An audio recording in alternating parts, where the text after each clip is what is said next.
Allah, who is Ar-Rahman, Allah, who is Al-Mannan. La ilaha illallah, Muhammadur Rasulullah. Muhammad is the messenger, to Allah is our return.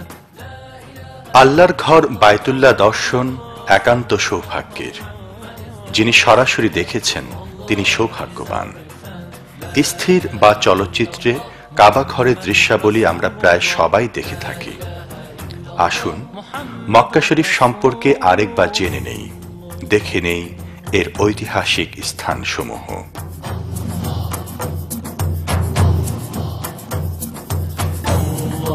মক্কায় প্রবেশের ২০ kilometre পূর্বেই চোখে পড়বে বিশাল আকৃতির কোরআনের dummy দিয়ে নির্মিত গেট।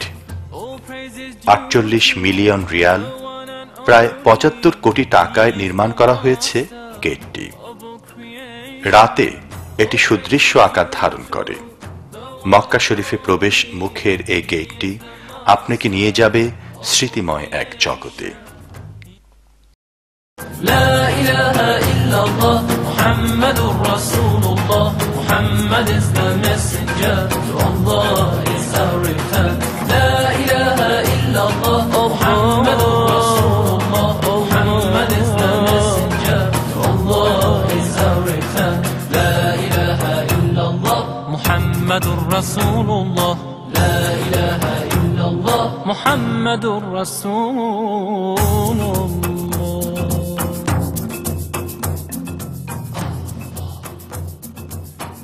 প্রথমে ফেরেশতারা কাবা শরীফকে কেন্দ্র করে আল্লাহর ইবাদত করে, যখন জমিনে কোনো মানুষ ছিল না। হযরত আদম আলাইহিস সালামকে বেহেশত থেকে দুনিয়ায় পাঠিয়ে আল্লাহ রাব্বুল আলামিন মক্কাকে তাদের ইবাদতের কেন্দ্র হিসেবে নির্ধারণ করে দেন। এরপর নূহ আলাইহিস সালামের মহাপ্লাবনের সময়ে কাবা শরীফ ধ্বংস হয়ে যায়। হযরত ইব্রাহিম আলাইহিস সালাম পাথরের উপর পাথর রেখে হযরত আদম আলাইহিস সালামের প্রতিষ্ঠিত ভিত্তির উপর কাবা শরীফের দেয়াল নির্মাণ করেন। রাসূলুল্লাহ সাল্লাল্লাহু আলাইহি ওয়াসাল্লামের নবুয়তের ৫ বছর আগে, অর্থাৎ ৩৫ বছর বয়সে কুরাইশরা কাবা শরীফ সংস্কার করে।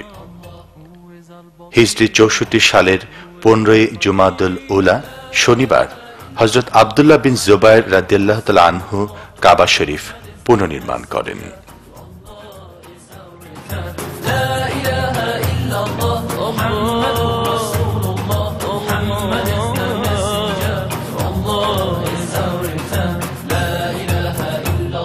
মুহাম্মাদুর রাসূলুল্লাহ লা ইলাহা ইল্লাল্লাহ মুহাম্মাদুর রাসূলুল্লাহ।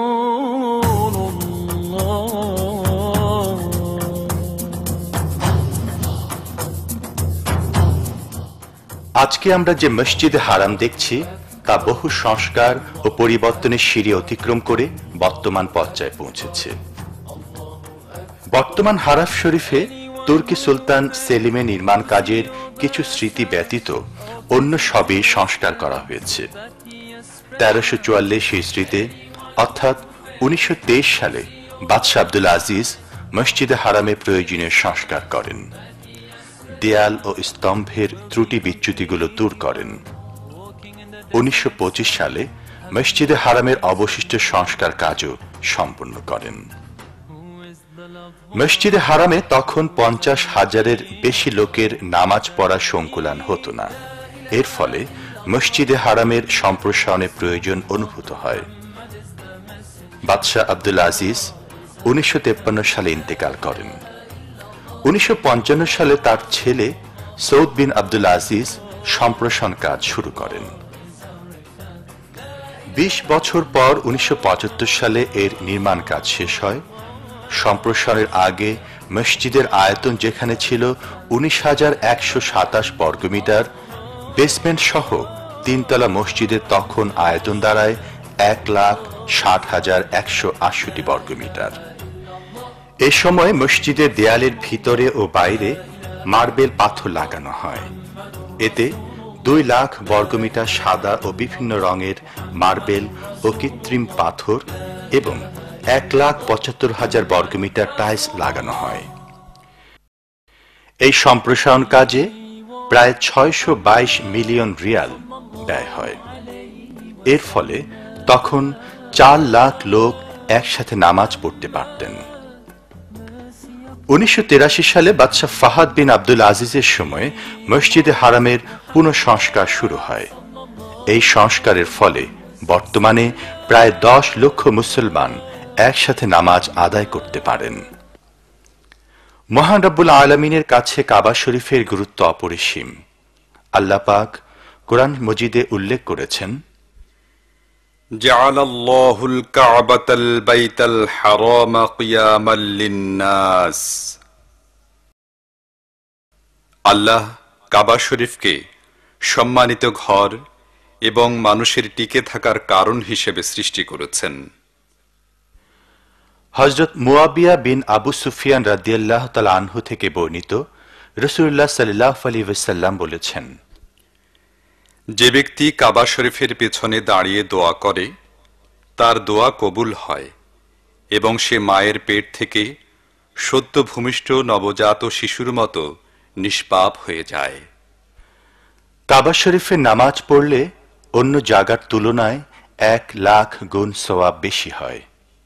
এই প্রসঙ্গে রাসূলুল্লাহ সাল্লাল্লাহু আলাইহি ওয়াসাল্লাম বলেছেন, অন্য মসজিদের নামাজের চাইতে মসজিদে হারামের নামাজের মর্যাদা হচ্ছে 1 লাখ। আমার মসজিদে নামাজ 1000 এবং বাইতুল মুকদ্দাসের মসজিদের নামাজ 500 গুণ বেশি। পবিত্র মাহে রমজানে মক্কা নগরীতে মানুষ ছুটে আসেন পঙ্গপালের মতো। এ দৃশ্য সত্যি অতুলনীয়। রাসূল করিম সাল্লাল্লাহু আলাইহি ওয়াসাল্লাম বলেছেন, মক্কার একদিনের রোজা 1 লাখ রোজার সমান। 1 দিরহাম সাদকা 1 লাখ দিরহাম এবং সকল নেক কাজ 1 লাখ গুণ বেশি।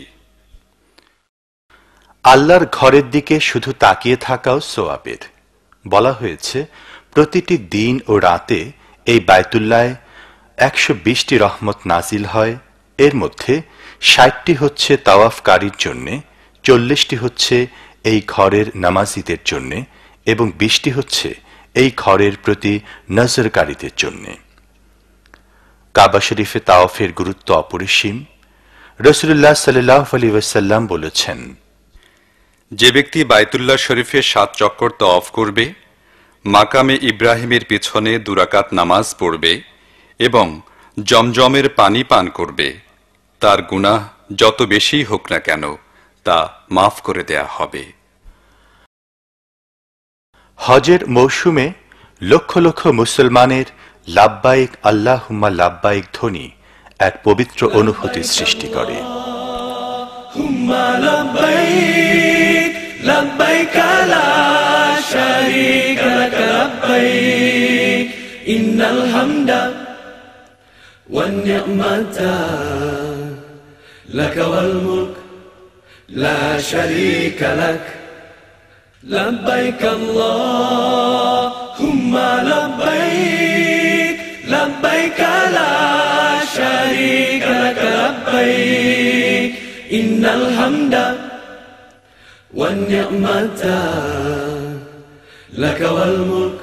মক্কার উত্তর দিকে মসজিদে হারাম থেকে 3 মাইল দূরে হেরা পাহাড়ের অবস্থান। এটি একটি খাড়া পাহাড়। এর উচ্চতা 200 মিটার। হেরা পাহাড়ে ওঠা বেশ কষ্টসাধ্য।